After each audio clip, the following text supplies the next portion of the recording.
నెల్లూరు జిల్లా సంగం సబ్స్టేషన్ వద్ద కావలి కాలువ రైతులు ఆందోళన చేపట్టారు. వ్యవసాయానికి 9 గంటల విద్యుత్ సక్రమంగా సరఫరా చేయడం లేదంటూ నిరసన తెలిపారు. అధికారులు ఏకపక్షంగా విద్యుత్ కోతలు విధిస్తున్నారని రైతులు ఆగ్రహం వ్యక్తం చేశారు. కావలి కాలువ కింద సుమారు 30 ఏళ్లుగా చిన్న, సన్నకారు, కౌలు రైతులు సాగు చేస్తున్నారని తెలిపారు. వారానికి 3 రోజులు విద్యుత్ ఇచ్చి 4 రోజులు కోత విధించడం వల్ల పంటలు ఎండిపోయే పరిస్థితి ఏర్పడిందన్నారు. సుమారు 15,000 ఎకరాల సాగుపై విద్యుత్ కోతల ప్రభావం పడుతుందని తెలిపారు. రాత్రి 12 గంటల తర్వాతైనా పాత పద్దతిలో విద్యుత్ సరఫరా పునరుద్దరించకపోతే పురుగుమందు డబ్బాలతో సుమారు 150 మంది రైతులతో సబ్స్టేషన్ దిగ్బంధిస్తామని రైతులు హెచ్చరించారు. ఈ కార్యక్రమంలో రైతులు పాల్గొన్నారు. సుమారు 30 సంవత్సరాల నుండి కావుల కాలువ కింద సాగు చేస్తున్న రైతులున్నాయి. ఇక్కడ ఎస్సీ, ఎస్టీ, బీసీ, సన్నకారు, చిన్నకారు రైతులు ఉన్నారు. వ్యవసాయ కూలీలు కూడా దాన్ని ఆధారపడి జీవిస్తున్నారు. కౌలు రైతులు కూడా ఉన్నారు. అయితే గత 30 సంవత్సరాల నుంచి కూడా కింద పారుదల లేకపోతే రైతుల దగ్గరికి అధికారులు వచ్చేవారు. కూర్చోబెట్టి రైతులను సమ్మతించి మాట్లాడుకొని ఓ సర్దుబాటుగా జరిగేది.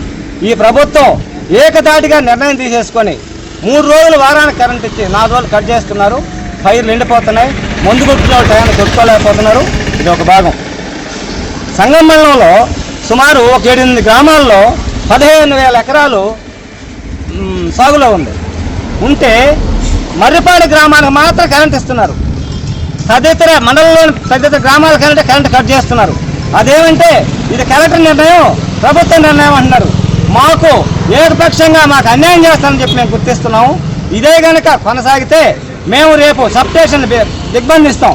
మాకు ఈరోజు నైట్ 12 గంటల కరెంట్ ఇస్తున్న కరెంట్ ఇవ్వకపోతే పైర్లు ఎండిపోతాయి. మీరు పైర్లు చూడండి, పండుగ రాకుండా చిగురు పట్ట దశ ఆ గింజలు పండినా కానీ అవి పట్ట తెలుపులు వస్తాయి.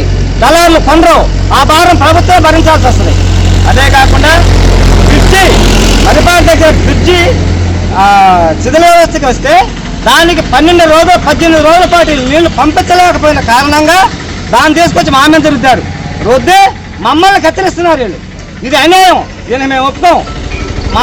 మా పొలాలు ఇచ్చి మా మీద నీళ్లు పోతూ మేము పైరన్న పెట్టుకోవడం ఏంది? 60 కిలోమీటర్ల అవతరాలు పండించుకోవడం ఏంది? ఇది అన్యాయం. దీన్ని మేము ఖండిస్తున్నాం. మేము ఒప్పుకోం. ఇదే పరిస్థితి రాత్రి 12 గంటల తర్వాత మాకు కరెంట్ ఇచ్చి పాత పద్ధతుల్లో కరెంట్ ఇవ్వకపోతే మేము రేపు పురుగు మందు డబ్బాలతోటి 150 మంది రైతులు సప్లై దగ్గరికి వస్తామని చెప్పి మేము వినిపిస్తున్నాం.